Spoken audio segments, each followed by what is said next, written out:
Hey, I want to take some time today to make a little video here that I'm not going to call a rant. I'm going to call it an educational video. But I also want to say up front, it's a video that's going to get me called a racist by a lot of people. They're going to say, this is Yankee's racist rant. I want to say up front, this isn't coming from a racist place. I'm coming from a statistical place, a scientific position. And I don't want to make it about race.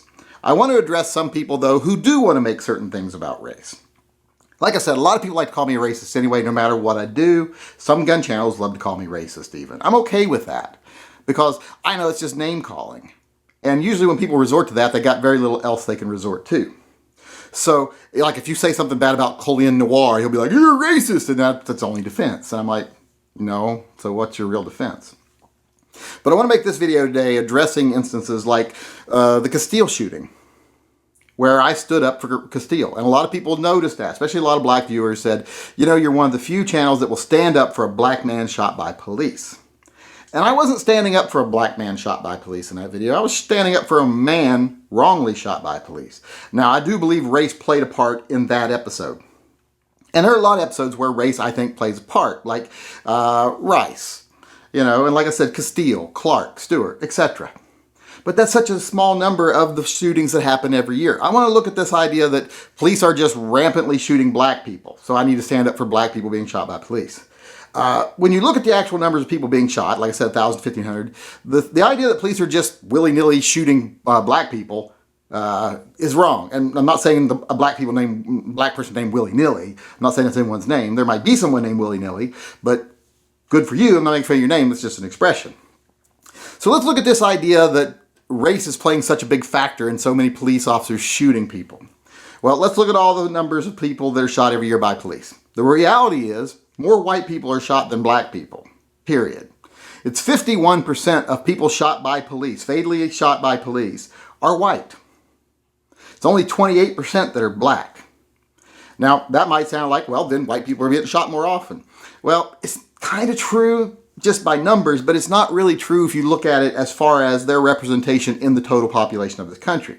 Got to remember, we live in a country that is 76% white and only 13% black. So when you look at the actual numbers with that in mind, 76% of the population is only being shot 50% of the time. 13% of the population is being shot nearly 30% of the time, like 28-point-something% of the time.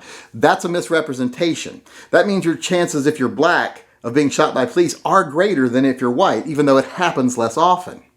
And that's what a lot of people get upset about. But is that because of race, or are there other factors that cause that to be true, or that justify that? Well, there are. If you look at violent crime rates, and this is where everybody's going to say I'm racist, but just wait before you do. Or don't wait, go ahead, but listen to me anyway. If you look at violent crime rates, let's deal with that 13% of the population. Do they commit 13% of violent crimes? No. Do they even commit 28% of violent crimes, which would justify the police shooting statistics? No. They commit almost 39% of violent crimes. And when you look at homicides, it's over 50%. So they are greatly overrepresented as criminals. You have a much greater chance of being a violent criminal if you're black than you do if you're white. Therefore, that kind of makes that police shooting number actually seem more realistic and more justified. In fact, it looks like it could be more black people that are shot based on the fact that they commit 39% of the crime, not 28%.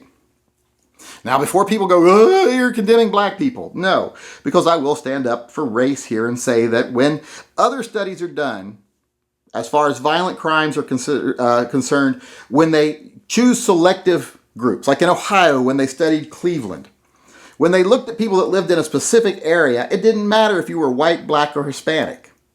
If you lived in that same economic environment, your chances were pretty much the same of committing a violent crime. So race obviously has nothing to do with it, or that wouldn't be true when everyone's in the same community. Now, Asians are the one exception to this, and we'll talk about why that is here in a few minutes. So when you have them all in the same community, when that difference of race disappears, you have to say, well, race isn't a factor, it's got to be something else. And culture is one of them. Now, a lot of people that are anti-black, a lot of racists will yell, it's culture, the black people accept violence. And that's really not that racist to say if you don't say it in a racist way, because it is true. There is a violent subculture in some areas. And some races are more prone to that violent subculture than other because of where they live. Like the rap community came up out of a violent subculture. Whether you like rap music or not, you still have to admit it came from a violent subculture. Look at NWA. So that violent subculture exists. And there's far more minorities in that violent subculture than whites. But when you look at that subculture and you look at white people that were raised in that culture, they're just as likely to commit a violent crime as a black or a Hispanic. So it's the culture, not the race. It just so happens that the culture is made up primarily of a specific race. But that's not the causal factor. That's just, that's a coincidence. That's correlative. So you have to start looking at the causal factors. Why are they so? Why does that race issue go away when everything else is even? Well, there are lots of ways you can tell that someone is less likely to commit a violent crime, if they're going to be less likely to commit a violent crime. And one of the main things is, well, of course, money. If you've got money, you're far less likely to commit a violent crime, whether you're white, black, Hispanic, whatever. The other is where Asians come into account and why they underrepresent in crime statistics based on their percentage of the population, and it is family. Does this person, while they're young, have involved parents in their life? Doesn't have to be parents. It can just be an involved parent.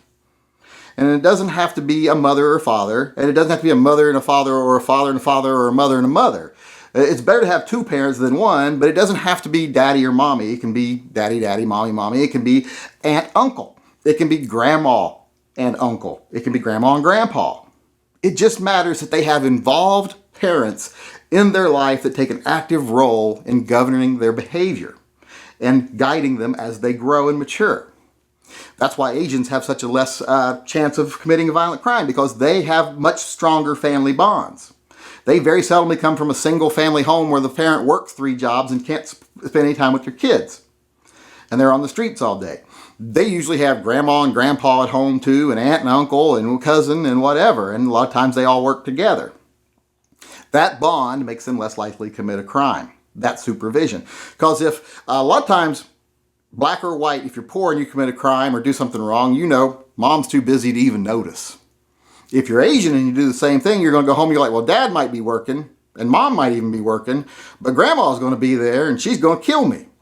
And then she's going to tell auntie and auntie's going to kill me. And then later when dad gets home, dad's going to kill me. So that makes a big difference.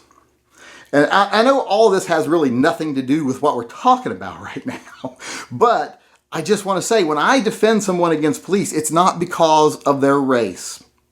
And not because I think all police are racist. Like I said, some are, and I will call them out when I think they are. But to me, it's more about a militarized police force becoming more of a controlling organization than a protective organization that is the problem. It's got very little to do with race. And when you look at the statistics, that more white people are shot, even though more blacks percentage-wise commit crimes, those numbers all kind of correlate to where the right amount of people are pretty much getting shot. Now, do I think all those people should be getting shot? No, the vast majority of them shouldn't be. There's lots of cases where the police officer fires his gun when that was not necessary.